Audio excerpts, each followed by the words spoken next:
of times when you do an exercise program, you sign up for something, there's a lot of common exercises that are in them, like burpees and planks and jumping jacks. But sometimes when you have prolapse, you just really can't safely do those things. So I want to go over 7 exercises that I commonly see in different workouts that there are actually some pretty good modifications for, so that you could still feel like you could do the workout without risking making your symptoms of prolapse any worse. So let's start with like a high knees. So a traditional high knees would look something like this. That's a lot of impact on your pelvic floor, and if you have prolapse or you have incontinence, you might not be able to do that safely. So here's a way you could modify it. What if you leaned against a wall to take away some of that gravity pushing on your pelvic floor, and you did a high knees in this position? Less impact. You could even switch to make it more cardio. But what about that instead of like completely upright? You would eventually want to work up to upright, that's the end goal, but to be able to still do the workout, but make it a little bit easier, try leaning on a wall, either jumping to switch or just going fast, switching.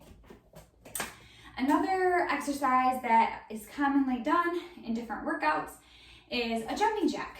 So pretty simple, pretty straightforward.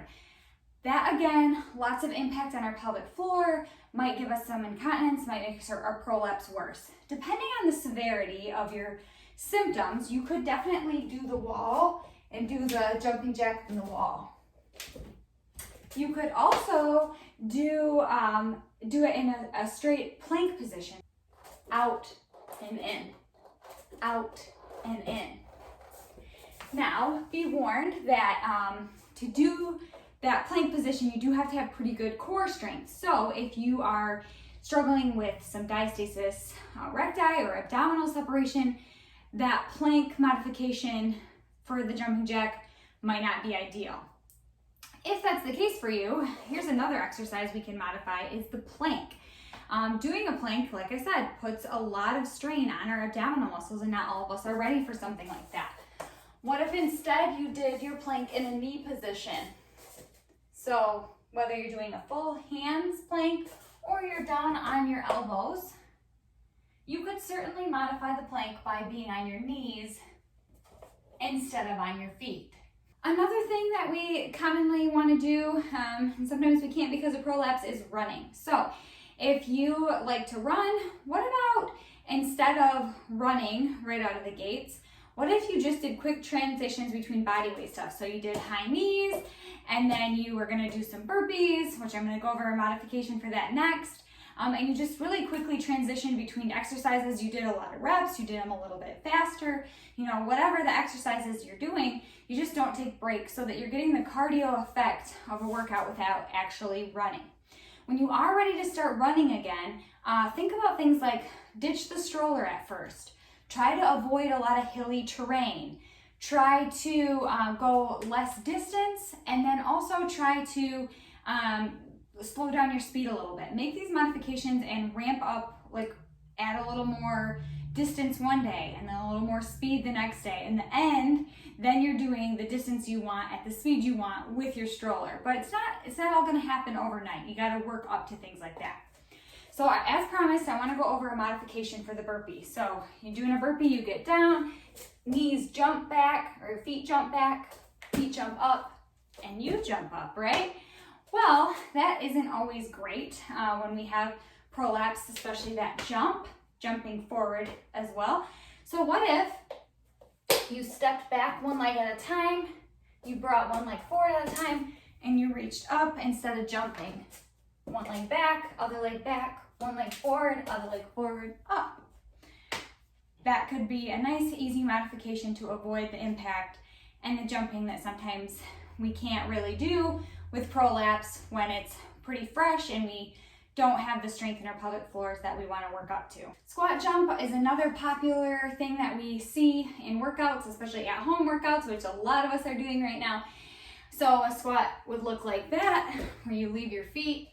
But what if instead you squatted down and just went up on your toes? Let me back up so you can maybe see my feet a little bit better, but squat down, up to toes.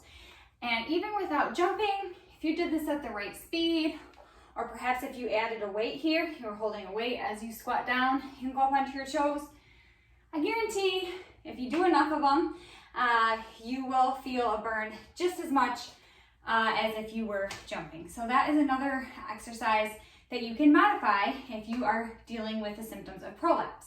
The last exercise I want to modify for you is sometimes called like scissor kicks or something, but lots of variations. Let's go this way. So if you're laying down and you're asked to lift the weight of your legs both at the same time, like maybe you're going out and up, that can be a lot for you. But what if you just did one leg, well, let's do this like one leg at a time,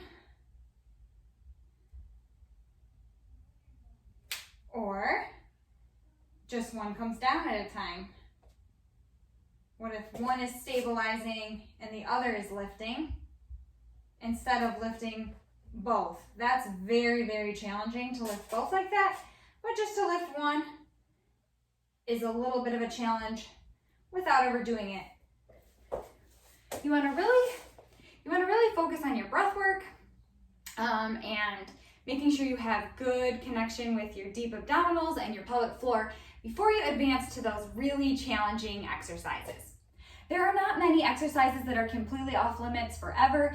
There are just modifications that you might want to make at first until you really strengthen your deep core muscles and your pelvic floor muscles in a way that you feel like you can maintain those contractions during those exercises. Start easy, progressively make them harder. Comment below if there's a specific exercise that you really want to do that's in all the workouts that you do and you just don't know how to modify it to make it safe for either diastasis recti or prolapse.